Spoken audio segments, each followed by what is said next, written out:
നമസ്കാരം. കോൺഗ്രസിലെ കുടുംബ വാഴ്ചയ്ക്കെതിരെ പരസ്യ വിമർശനം ഉന്നയിച്ച ശശി തരൂരിനെതിരെ തിരിഞ്ഞിരിക്കുകയാണ് ഹൈക്കമാൻഡ്. തെരഞ്ഞെടുപ്പ് വേളയിൽ പ്രകോപന പ്രസ്താവനകൾ പാടില്ലെന്നാണ് ഹൈക്കമാൻഡിന്റെ നിർദ്ദേശം. ശശി തരൂരിന്റെ ലേഖനം BJP ബീഹാറിൽ പ്രചരണായുധമാക്കിയതോടെയാണ് തരൂരിനെ തള്ളി കോൺഗ്രസ് നേതൃത്വം രംഗത്തെത്തിയത്. ഹൈക്കമാൻഡ് ഇതിനോട് പ്രതികരിച്ചത് അതിശയകരമായ ഭീരുത്വത്തോടെയാണ്. തെരഞ്ഞെടുപ്പ് വേളയിൽ ഇത്തരം പ്രകോപനപരമായ പ്രസ്താവനകൾ പാടില്ലെന്ന് നിർദ്ദേശിച്ചുകൊണ്ട് നേതൃത്വം തങ്ങളുടെ വീഴ്ചകൾ തുറന്ന് സമ്മതിക്കുകയാണ് ചെയ്യുന്നത്. BJP ബീഹാറിൽ ഈ വിഷയം പ്രചരണായുധമാക്കി എന്നതൊരു വസ്തുതയാണ്. ഇന്ത്യൻ രാഷ്ട്രീയത്തിലെ ജനാധിപത്യപരമായ സംവാദങ്ങൾക്ക് പുതിയ മാനം നൽകിയിരിക്കുകയാണ് തരൂർ. കോൺഗ്രസിനുള്ളിലെ നെഹ്റു ഗാന്ധി കുടുംബത്തിന്റെ അമിതമായ സ്വാധീനത്തെക്കുറിച്ചും കുടുംബവാഴ്ച പാർട്ടിയുടെ നിലനിൽപ്പിന് വെല്ലുവിളിയാകുന്നു എന്നുള്ള അദ്ദേഹത്തിന്റെ ലേഖനം വലിയ ചർച്ചകൾക്കാണ് തുടക്കമിട്ടിരിക്കുന്നത്. അദ്ദേഹത്തിന്റെ കാഴ്ചപ്പാടുകൾ സത്യസന്ധവും രാഷ്ട്രീയപരമായ ദീർഘവീക്ഷണമുള്ളതാണ്.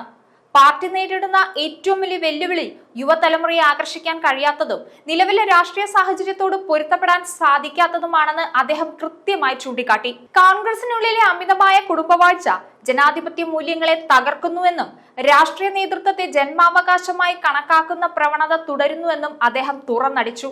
ഈ വിമർശനം ഉന്നയിച്ചത് അന്താരാഷ്ട്ര നിലവാരമുള്ള ഒരു രാഷ്ട്രീയ ചിന്തകനാണ് എന്ന് നാം ഓർക്കണം. ഇന്ത്യൻ രാഷ്ട്രീയത്തിൽ ശശി തരൂർ ഉയർത്തിയ ശബ്ദം വെറുമൊരു പാർട്ടിയിലെ ആഭ്യന്തര വിമർശനം മാത്രമല്ല, അത് കോൺഗ്രസ് പ്രസ്ഥാനത്തിന്റെ നിലനിൽപ്പിനെ കുറിച്ചുള്ള തീവ്രമായ ഒരു ചോദ്യം തന്നെയാണ്. നെഹ്റു ഗാന്ധി കുടുംബത്തിന്റെ പരമ്പരാഗത മേൽക്കോയ്മയ്ക്കെതിരെയുള്ള അദ്ദേഹത്തിന്റെ ഈ തുറന്ന നിലപാട് പാർട്ടിയിലെ ജനാധിപത്യപരമായ ശ്വാസം നിലച്ചിട്ടില്ല എന്നത് വിളിച്ചറിയിക്കുന്നുണ്ട്.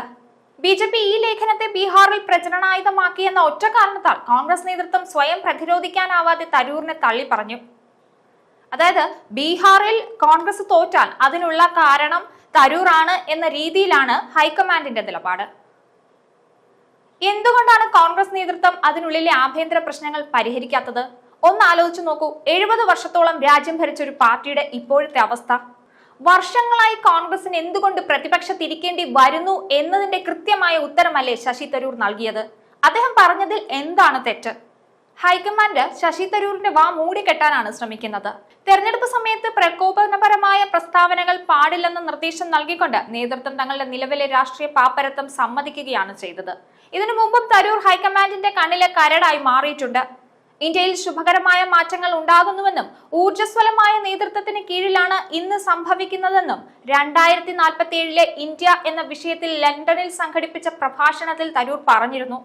കോൺഗ്രസിന്റെ ഇടത് സമീപനങ്ങളിൽ നിന്ന് ഇന്ത്യ മാറി ഉദാരവൽക്കരണത്തിലേക്കും ആഗോളവൽക്കരണത്തിലേക്കുമുള്ള മാറ്റം ഗുണകരമാണെന്നും അദ്ദേഹം അന്ന് കൂട്ടിച്ചേർത്തിരുന്നു. പ്രധാനമന്ത്രിയെ കരിസ്മാറ്റിക് ലീഡർ എന്നാണ് തരൂർ വിശേഷിപ്പിച്ചത്. മോദിയുടെ ഭരണകാലത്ത് കോൺഗ്രസിന്റെ നയങ്ങളിൽ നിന്ന് രാജ്യം ദേശീയതയിലേക്ക് നീങ്ങിയെന്ന് പറയാനും തരൂർ മടിച്ചില്ല. അടിയന്തരാവസ്ഥ കാലത്ത് ഇന്ദിരാഗാന്ധിയുടെയും സഞ്ജയ് ഗാന്ധിയുടെയും പ്രവർത്തികൾ അക്കമിട്ട് നിരത്തി ലേഖനം എഴുതിയതിന്റെ അലയൊലി തീരുന്നതിനു മുന്നെയാണ് അന്ന് തരൂർ പ്രധാനമന്ത്രി നരേന്ദ്രമോദിയുടെയും അദ്ദേഹത്തിന്റെ ഭരണ നേട്ടങ്ങളെയും പ്രശംസിച്ചത്. അന്ന് തന്നെ തരൂരിനെ ഹൈക്കമാൻഡ് നോട്ടമിട്ട് വെച്ചിരിക്കുകയായിരുന്നു. ഇപ്പോൾ ഇതുകൂടി ആയപ്പോൾ പൂർത്തിയായി. ശശി തരൂർ ഉയർത്തിയ വിമർശനം കോൺഗ്രസ് പ്രസ്ഥാനം ഇന്ന് നേരിടുന്ന ആന്തരിക പ്രതിസന്ധിയുടെ ആഴം വ്യക്തമാക്കുന്നതാണ്.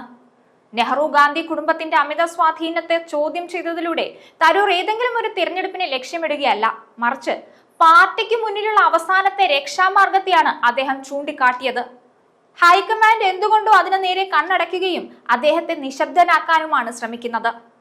പ്രധാനമന്ത്രിയുടെ ഊർജ്ജസ്വലതയെ പ്രശംസിച്ചതിലൂടെയും ഇന്ദിരാഗാന്ധിയുടെ അടിയന്തരാവസ്ഥ നടപടികളെ വിമർശിച്ചതിലൂടെയും അദ്ദേഹം തെളിയിച്ചത് രാഷ്ട്രമാണ് തരൂരിന് വലുതെന്ന് തന്നെയാണ്, അല്ലാതെ പാർട്ടി ലൈനല്ല.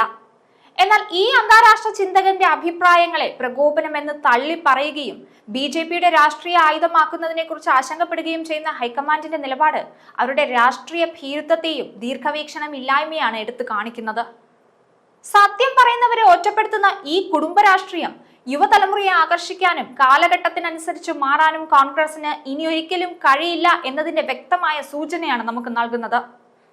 തങ്ങളുടെ വീഴ്ചകൾ അംഗീകരിക്കാൻ കഴിയാത്ത, വിമർശനങ്ങളെ ഭയപ്പെടുന്ന ഒരു നേതൃത്വത്തിന് കീഴിൽ കോൺഗ്രസ് പ്രസ്ഥാനത്തിന് ഇനി മുന്നോട്ട് പോകാനാകില്ല. സത്യം പറയുന്നവരെ ഒറ്റപ്പെടുത്തുന്ന ഈ സമീപനം കോൺഗ്രസിന്റെ തകർച്ചയ്ക്ക് ആക്കം കൂട്ടുകയേ ഉള്ളൂ.